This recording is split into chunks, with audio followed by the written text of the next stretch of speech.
তারেক রহমান জানেন নাকি জামাত থেকে প্রধানমন্ত্রী?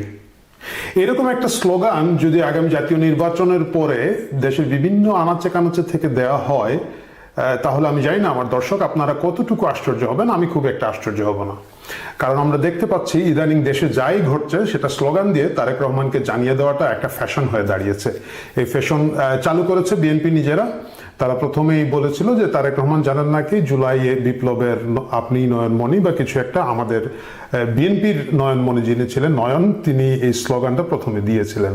তো তারেক রহমান নিজেই যে মাস্টার মাইন্ড উনি নিজেই জানতেন না, এটা নয়নের মাধ্যমে জেনেছেন। কিন্তু পরবর্তীতে তারেক রহমানকে এই ইনফরমেশনগুলো দেওয়ার জন্য অনেকগুলো আয়োজন আমাদের চোখে পড়েছে। নাম্বার ওয়ান হচ্ছে 32 নম্বরে গিয়ে এই বিএনপি যুবদল যখন এই বছর তাণ্ডব করলো, ডিজে পার্টি করলো, এবং সেই ডিজে পার্টি থেকে তারা প্রথমে জানিয়ে দিল তারেক রহমানকে জানিয়ে দিলাম 32 দখল নিলাম।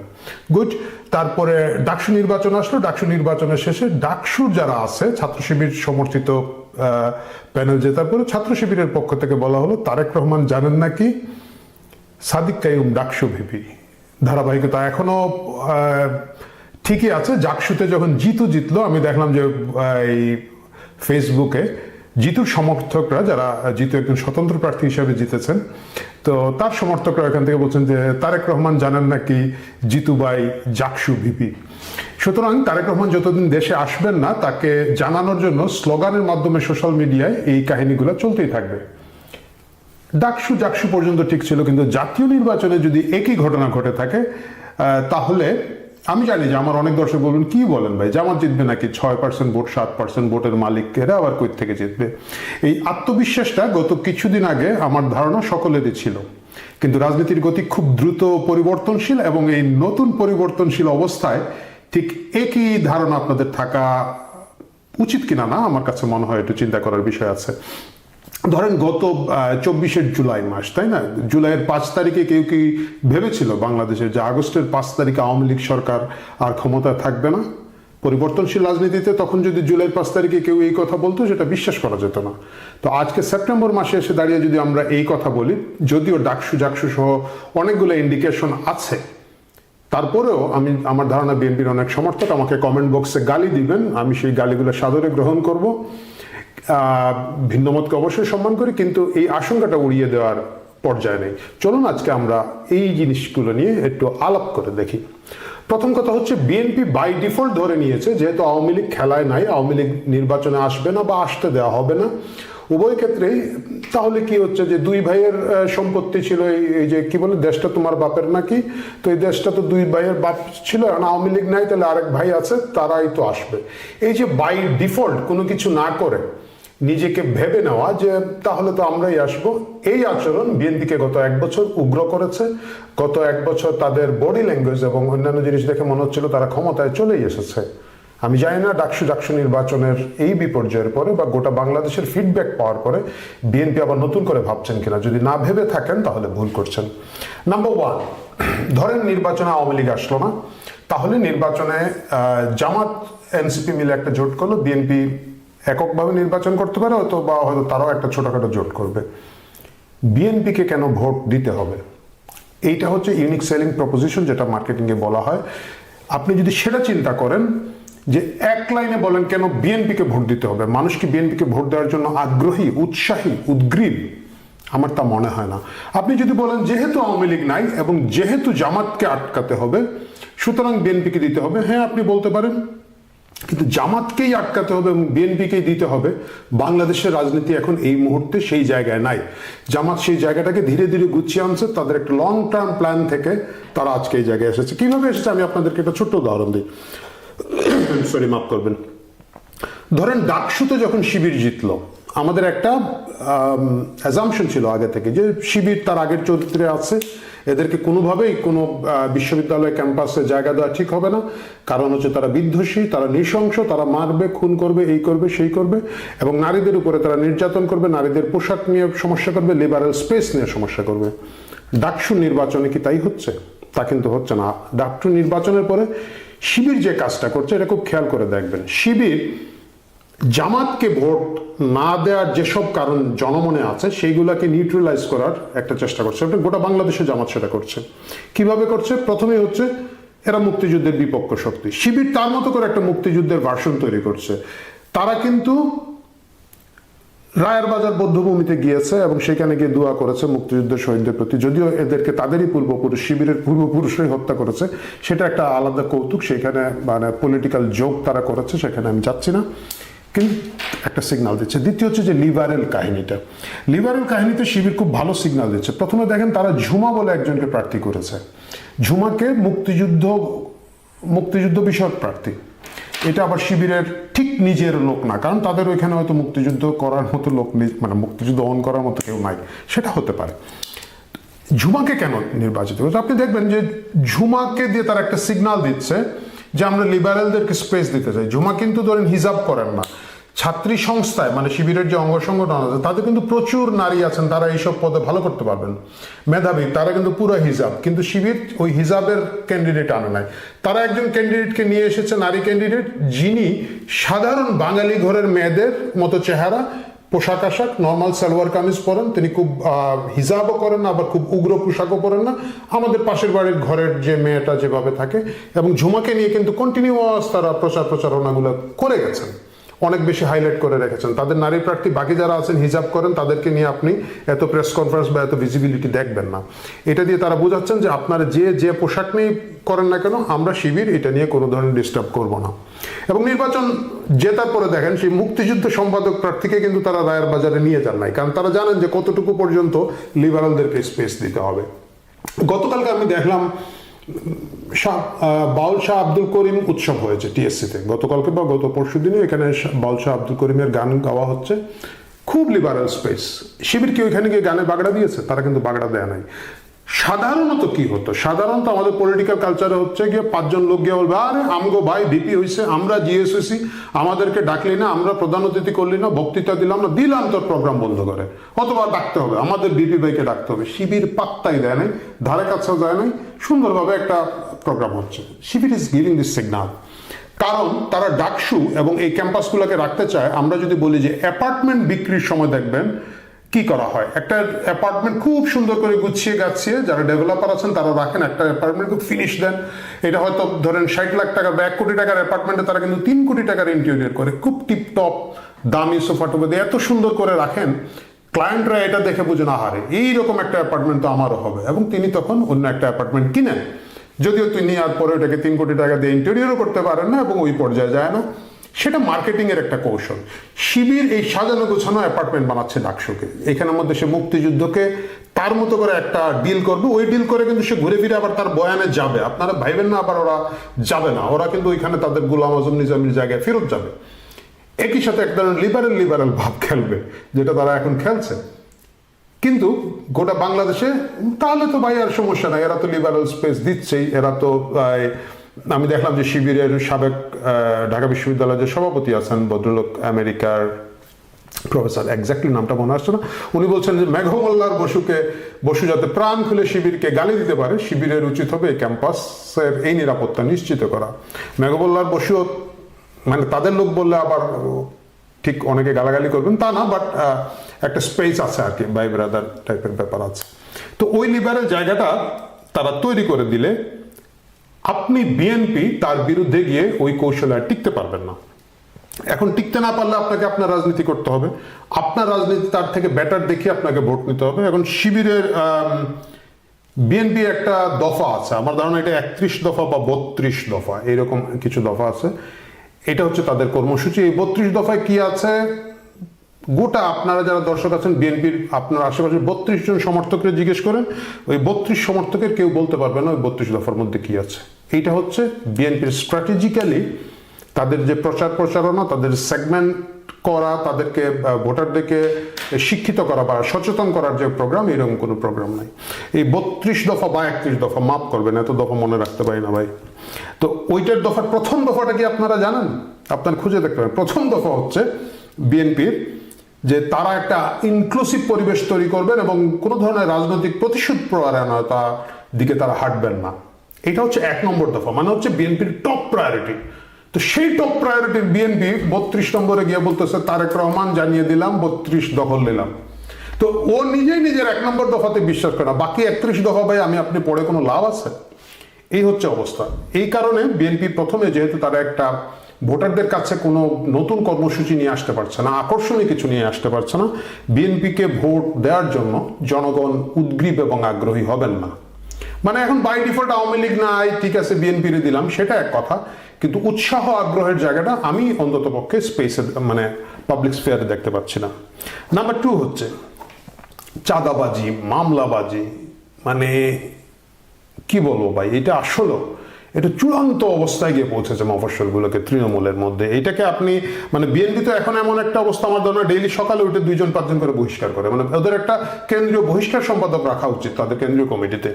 তো এই কারণে যেটা হচ্ছে এইখানে জামাত অ্যাডভান্টেজ পাচ্ছে। আপনি যত সব জায়গায় আপনি দেখবেন যে এইসব মামলাবাজি, মববাজি, চাঁদাবাজি করা হচ্ছে এবং মামলার ভয় দেখিয়ে টাকা আদায় করা হচ্ছে, মামলা করে টাকা আদায় করা হচ্ছে, এইখানে আপনি জামাতের কোনো সরাসরি সম্পৃক্ততা পাবেন না। বিএনপির অনেকে বলছেন যে আওয়ামী লীগের লোকজন গিয়ে জামাতকে ভোট দিয়ে দেবে।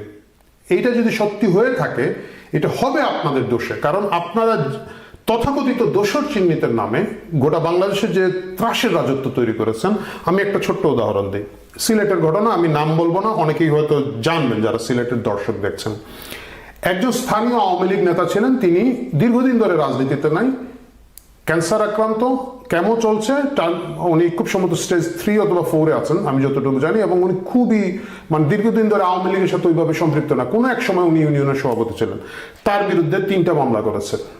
এই 3টা মামলায় হচ্ছে হত্যা প্রচেষ্টা মামলা, এবং এইটা দিয়ে তার অবস্থা খুব খারাপ। সেনাবাহিনী তাকে গ্রেফতার করতে গিয়েছে। যিনি দায়িত্বশীল মেজর ছিলেন তিনি যখন চিকিৎসার কাগজপত্র দেখেছেন এবং তিনি বুঝেছেন যে এই ভদ্রলোক আসলে কারাগারে আসে টিকবেন না, উনি কিন্তু গ্রেফতার না করে চলে এসেছেন। কিন্তু এটা হচ্ছে এরপরে যেটা হয়েছে, ওই ভদ্রলোকের ফ্যামিলিতে, ওনার তো ভাই বেরাদার মানে স্থানীয় একটা প্রভাবশালী গোষ্ঠী, ওনাদের তো মানে আমাদের সিলেটে আবার গোষ্ঠী ভিত্তিক একটা কাহিনী আছে, তাদেরকে ফোন দিয়েছে জামাতের প্রার্থী। ভাই খুব শুনে খুব দুঃখ পাইলাম, চাচা তো অসুস্থ, ঠিক আছে ওনাকে তো আসলে এরকম করা ঠিক হয় না, আপনারা যদি আমাকে জানাতেন আমি তো থানাকে বলে দিতাম, আমি তো জানি না ভাই কারা মামলা করেছে। এখন এই যে তার যে মানে এসে সিম্পেথি দেখানো, সম্প্রীতি দেখানোর একটা ভাব, এখানে হচ্ছেটা কি, ওই ভদ্রলোকের ফ্যামিলি, আমি তাদের সাথে সরাসরি কথা বলেছি, তা দে ফিল সিকিউর, আরে ভাই জামাত এগুলো রাজাকার মানে, কিন্তু ভাই আমারে তো মামলা করতেছে না। এবং এই জিনিস এরা বিভিন্ন জায়গায় করছে। আচ্ছা, চাঁদাবাজি যারা করছে, আপনারা সম্প্রতি দেখেছেন একজনকে চাঁদাবাজির জন্য বিএনপি বহিষ্কার করেছে, সে সাথে সাথে গিয়ে জামাতে যোগ দিয়েছে। আমি বিএনপির নেতাদেরকে একটা কথা বলতে পারি, এই যারা এখন চাঁদাবাজি করছে, যারা মামলাবাজি করছে, মামলা করে টাকা নিচ্ছে, চুরি করছে, টেম্পু স্ট্যান্ড দখল করছে, এইটা ওইটা করে একেবারে ত্রাহিদশা করে দিয়েছে, এরা কি আপনাদের লোক? আপনারা শিয়ার?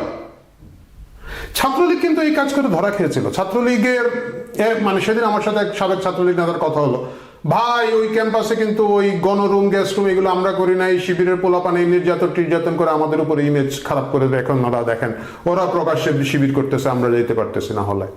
আলো শোনো, তোমরা যখন এই কাজগুলো করে, তোমরা কি বলেছো যে এই কাজগুলো আমাদের সংগঠনের নীতির বিরুদ্ধে?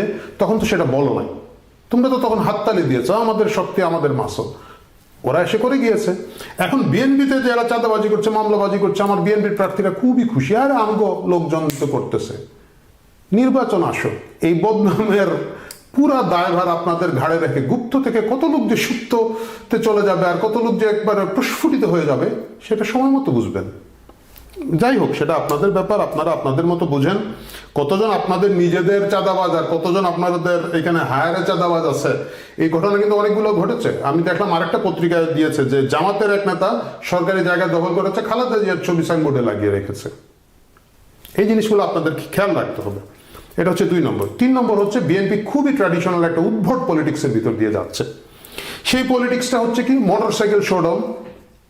মানে এখন এমন একটা অবস্থা হয়ে গেছে যে কিছু কিছু জেলায় সপ্তাহের এই প্রান্তে ও প্রান্তে কেউ একজন গিয়ে বাস স্টেশনে নামে বা ওই যে বিমানবন্দরে নামে, হাজার হাজার মোটরসাইকেল নিয়ে এটাকে দেয়, বিয়ে বাড়ির গেটের মতো গোটা শহরকে মানে তারা আচ্ছন্ন করে ফেলে। মানুষ এগুলো এখন পছন্দ করে না। আপনারা যেভাবেই দেখে থাকেন না কেন, সাধারণ মানুষের রাজনৈতিক আকাঙ্ক্ষা ওই জায়গা থেকে চলে গেছে। 80 দশক 90 দশকের ওই যে রাজনীতির ট্র্যাডিশনাল চিন্তা ওই জায়গা থেকে চলে গেছে। বিএনপি এখানের মধ্যে স্পেস দিচ্ছে, অথবা স্পেস যারা নিচ্ছে তাদেরকে আটকাচ্ছে না, এরকম দুনিয়ার সকল টাউটবাটপার গিয়ে এখন বিএনপির ভিতরে ঢুকেছে। আপনি দেখেন অপু বিশ্বাস নায়িকা, এই যে এগুলো আওয়ামী লীগের, এই তামসাগুলো আওয়ামী লীগের ছিল, কিন্তু আওয়ামী লীগের কিছু মন্ত্রী ছিল দিনে 3 বেলা যদি নায়িকাদের মডেলদের চেহারা দেখতে না পারতো তাহলে এরা আরাম পাইতো না। I am sorry for my language.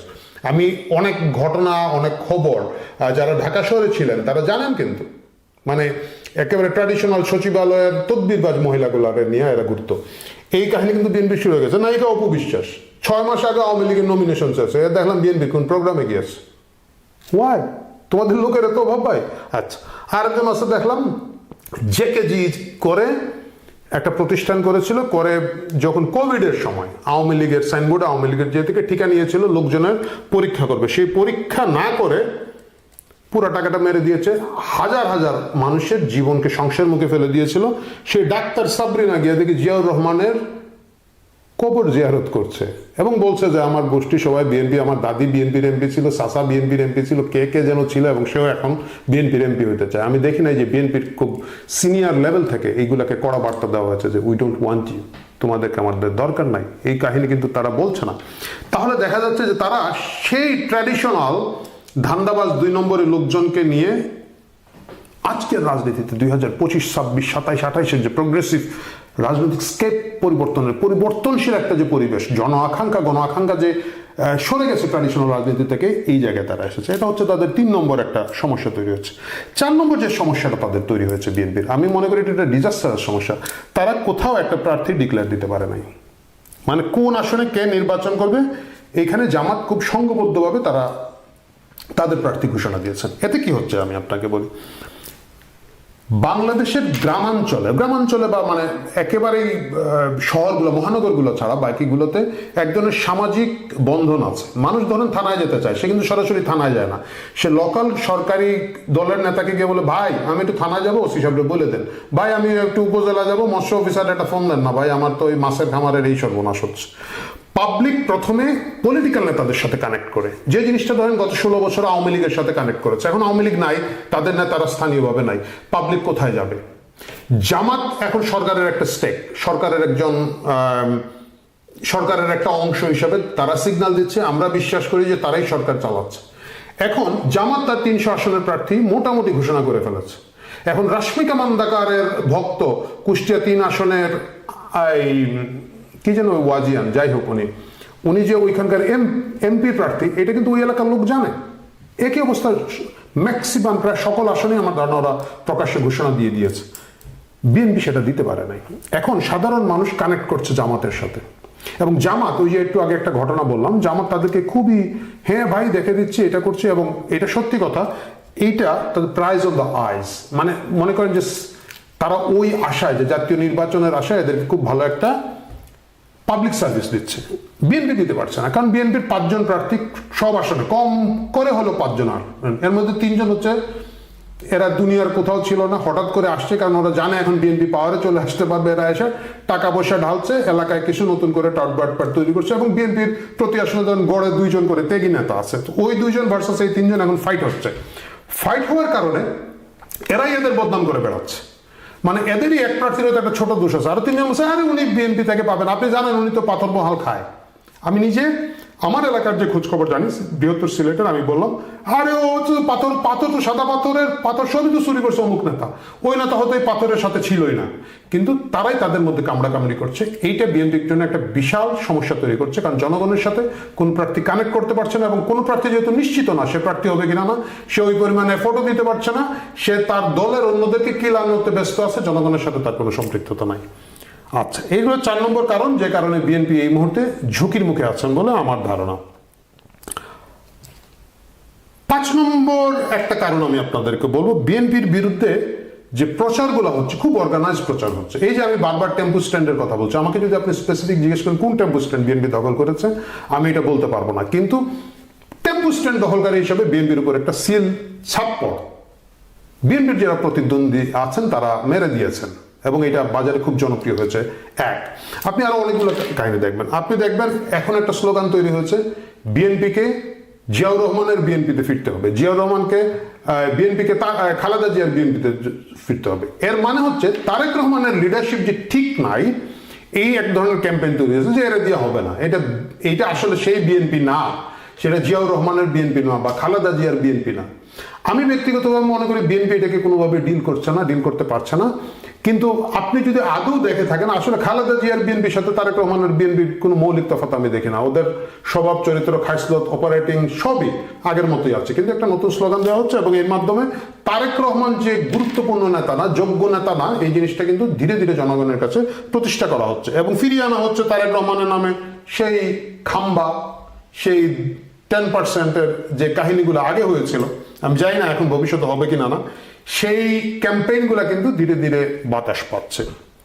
আচ্ছা, এর বাইরে আপনি দেখবেন এই মুহূর্তে সোশ্যাল মিডিয়া ইনফ্লুয়েন্সারদের কিন্তু একটা বিরাট প্রভাব এই দেশে আছে, যারা বিশেষ করে অনেক বড় বড় সোশ্যাল মিডিয়া ইনফ্লুয়েন্সার আছেন, এদের আছে। আমি একটা অস্বীকার করি, আমি সেদিন একটা কথা মজার ঘটনা বলি। আমার গ্রামের আমারই এক কাজিন, সে হচ্ছে যে বাদাম্মা কিছু কাজিন থাকে না, তো আমাদের সিলেটে এই ধরনের বাদামের লোকজন প্রচুর আছে, যাদের এক ভাই বা দুই ভাই বিদেশে থাকে, এরা টাকা পাঠায় আর দেশে একটা ভাই থাকে, ওর কাজ হচ্ছে মা বাবার একটু টেক কেয়ার করে, একটা মোটরসাইকেল নিয়ে ঘোরাফেরা করে, সিগারেট ফোকা, মোবাইলে টিকটক দেখা এবং বড় বড় কথা বলা, মানে লেখাপড়া খুব নাই। তো আমার কাজিন হচ্ছে সেরকম একজন। সেদিন আমাকে বলতেছে, ভাই রুমিন ফারহানার কারণে তো ডাকসু হয়ে গেলাম। আবার বিএনপি করে, বিএনপি বলতে পারে না, বিএনপি করে। তাহলে কেন, রুমিন ফারহানা কি ক্যান্ডিডেট ছিল? না না না না, কিন্তু উনি তো উল্টাপাল্টা কথা বলে ডাকসু হারাই দিল। গুড। আর ভাই আর একটা হচ্ছে ফৌজি পাগলা। আলম ভালো, এটা কি বলছে? আর কিছু বলতে পারে না। সে আমার বলে অমুক ভাইয়ের ভিডিও দেখেন, অমুক দাদার ভিডিও দেখেন, ওনারা বলছে কিন্তু। তো আমি মূল যে কথার মধ্যে আসতে চাচ্ছি, এই যে একেবারে তৃণমূলের একটা লোক, সে কিন্তু এত কিছু বোঝে না। যেহেতু সে ইউটিউবে দেখেছে যে রুমিন ফারহানার কারণে ডাকসুতে হারছে বা ফৌজি পাগলার কারণে হারছে, সে এটা বিশ্বাস করে। এই ধরনের ইনফ্লুয়েন্সারদের এই মুহূর্তে সামাজিকভাবে আমরা যতই অস্বীকার করি না কেন, মানে সোশ্যাল মিডিয়া ইনফ্লুয়েন্সাররা এই সময় রাজনীতি এবং আগামী বেশ কিছু দিনের রাজনীতিতে একটা ভালো প্রভাব রাখবেন, জনমত নিয়ে একটা ভালো প্রভাব রাখবেন, কারণ আমাদের মেইন স্ট্রিম মিডিয়াগুলো এক ধরনের বিশ্বাসযোগ্যতা হারিয়ে ফেলেছে। যাই হোক, এখানে আপনি দেখবেন যে বিএনপি সমর্থিত বা যারা মোটামুটি প্রকাশ্যে বিএনপিকে সমর্থন করা ইনফ্লুয়েন্সার আছেন, তাদের নামে কিন্তু সিল সাপ্পর লাগিয়ে দেওয়া হচ্ছে। এদের একজনের নাম দেওয়া হচ্ছে বিরানি অমুক, আরেকজন হচ্ছে বুলডগ তমুক, আমি দেখি আরেকজন কি কি জানো। আপনি যদি if you want to kill someone give him a name, এরকম কি একটা কোটেশন আছে না? আপনারা যারা কোটেশনটা জানেন বাই দ্য কমেন্ট বক্সে বলে দিন। এর মানে হচ্ছে কাউকে যদি আপনি প্রথমে ধ্বংস করে ফেলতে চান, প্রথমে তার একটা উদ্ভট নাম দিয়ে দেন। তো এই যে দেখবেন আপনি বিএনপির যে ইনফ্লুয়েন্সার আছে, তাদের কিন্তু অলরেডি ট্যাগিং শুরু করে দেওয়া হচ্ছে এবং তাদের বিশ্বাসযোগ্যতা তলানিতে নামিয়ে রাখা হচ্ছে, যাতে তারা সোশ্যাল মিডিয়া কেন্দ্রিক যে ইনফ্লুয়েন্সটা আছে, এটা যাতে বিএনপি খেলতে না পারে নির্বাচনের সময়। এই হলো আরেকটা ঘটনা। এখন আমি আসবো 6 নম্বর কারণে। 6 নম্বর কারণটা হচ্ছে বিএনপি একেবারে দিকহারা পথিকের মতো উল্টাপাল্টা করছে এবং রিয়াকশনারি হয়ে যাচ্ছে। সে উদ্ভট ধরনের রিয়াকশন দেয়। আমি আপনাদেরকে একটা ছোট্ট গল্প বলি, গল্পটা সকলেই জানেন, যদি কেউ না জানেন ইন কেস। এই জন্য ভাই এটা ভিডিও লম্বা করার জন্য করছি না, আমি লম্বা ভিডিও পছন্দ করি না, বাট গল্পটা বলার জন্য বলছি। সেটা হচ্ছে ব্রাহ্মণের পাঠার গল্প তো জানেন। একজন গরিব ব্রাহ্মণ একটা জায়গা থেকে একটা পাঠা উপহার পেলেন। তো গ্রামের 3 ঠগ চিন্তা করলো যে এই পাঠাটা তো আমাদেরকে খেতে হবে। ওরা রাস্তার বিভিন্ন দূরে দূরে গিয়ে 3 জন দাঁড়িয়ে থাকলো। ব্রাহ্মণ পাঠা বগলে নিয়ে যাচ্ছে। প্রথম ঠক বলল, হে ব্রাহ্মণ, আপনি তো বুঝলাম না বাবু, আপনি ঠাকুর, আপনি কুকুর বগলে নিয়ে যাচ্ছেন। এটা কুকুর না, এটা পাঠা। আরো আধা মাইল গেছে, আধা মাইল যাওয়ার পরে আরেকটা ঠক পাইছে। কয়, নমস্কার, এই কুকুর গাড়ি নিয়ে যাচ্ছেন কেন পুরুত মহোদয়, কি ঘটনা? কয়, না এটা কুকুর না, এটা পাঠা। আরো 1 মাইল যাওয়ার পরে আরেকটা ঠক দাঁড়িয়ে আছে, বলতেছে, আরে আপনি ভগবানের লোক, আপনি কুকুর কাঁধে নিয়ে ঘুরে বেড়ান, এটা কি ধরনের কথা? দেন ব্রাহ্মণ কনফিউজড। 3টা লোক বলল আমার গাড়িটা কুকুর, তাহলে বোধহয় এটা কুকুর, এটা বোধহয় পাঠা না। সে কুকুর মনে করে পাঠাকে ছেড়ে দিল। বিএনপি হচ্ছে সেই ব্রাহ্মণের মতো, তাকে এই বিভিন্ন জন বলছে যে এটা হচ্ছে কুকুর এবং সেই কারণে সে উদ্ভট আচরণ করছে। এর মধ্যে একটা মজার আচরণ হচ্ছে যেটা তারা করেছে বীর মুক্তিযোদ্ধা ফজলুর রহমানের সাথে। তাকে 3 মাসের জন্য বহিষ্কার করছে। কেন করেছে? বাগ সাগের কিছু চাঁদাবাজ 8-10 জন গিয়ে তার বাড়ি ফজলুর রহমানের বাড়ির সামনে মব করেছে। বলেছে ফজলুর রহমান ওই একটা মাইয়া আছে, ওই মাইয়ার ওইটা, যেটা তারেক রহমান সাধারণত জাতির ওইটা বলে, যারা বলে আর কি, ওইটা ফজলুর রহমান স্পেসিফিক ওই মাইয়ার ওইটা।